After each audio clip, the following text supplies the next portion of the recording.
কেউ যদি 10 বার সূরা ইখলাস বা কুল হুয়াল্লাহ সূরা পাঠ করে, কয়বার? 10 বার, রাতে দিনে যে কোনো সময় 10 বার যদি কেউ কুল হুয়াল্লাহ সূরা পাঠ করে, আল্লাহর নবী সাল্লাল্লাহু আলাইহি সাল্লামের হাদিসে ওয়াদা রয়েছে আল্লাহ তাআলা ওই ব্যক্তির জন্য জান্নাতে একটা বিশাল প্রাসাদ নির্মাণ করবেন। দুনিয়ার কোনো প্রাসাদ না ভাই, পামজমারার প্রাসাদ না ভাই, এটা কোনো দুবাই বা পৃথিবীর কোনো গুরুত্বপূর্ণ জায়গার লোভনীয় কোনো আকর্ষণীয় কোনো জায়গার প্রাসাদ না ভাই, জান্নাতের প্রাসাদ। দুনিয়ার প্রাসাদ রেখে চলে যেতে হবে, জান্নাতের প্রাসাদ যে একবার পেয়ে যাবে অনন্ত অসীমকাল পর্যন্ত আর তার সেখান থেকে বের হতে হবে না, তার থেকে ছুটবে না। আল্লাহ আমাদের সবাইকে ফজিলত অর্জন করার তৌফিক দান করুন, আমিন। তাহলে সূরা ইখলাস 10 বার মাঝে মধ্যে পড়তে যদি আমরা চেষ্টা করি, পুরা সূরাটা একবার পড়তে 1 মিনিট সময় কিন্তু লাগে না।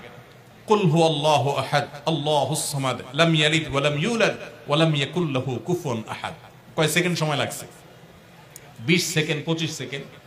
আপনি চাইলে 1 মিনিটে 3 বার কুল হুয়াল্লাহ সূরা পড়তে পারেন, তার মানে 1 মিনিটে পুরো কোরআন খতম দেওয়ার সওয়াব আপনি লাভ করতে পারেন।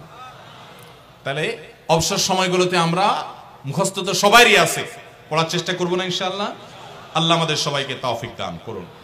এবং পড়ার পাশাপাশি এই সূরাতে আল্লাহর একত্ববাদের কথা বলা আছে, মূল বিষয়টা সেটা, শুধু সওয়াব আহরণ করাই উদ্দেশ্য না, বরং এখান থেকে আল্লাহর একত্ববাদের শিক্ষা নিতে হবে।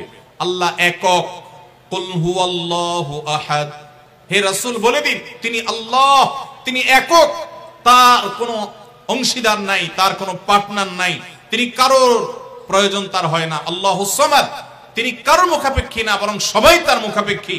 লাম ইয়ালিদ ওয়া লাম ইউলাদ, তাকে কেউ জন্ম, তিনি কাউকে জন্ম দেননি আর তাকেও কেউ জন্ম দেয়নি। ওয়া লাম ইয়াকুল লাহু কুফুয়ান আহাদ, তার কোনো সমকক্ষ নাই। ভাইরা আমার, আমাদের সমাজে এক শ্রেণীর নাস্তিক আছে, বরং সকল নাস্তিক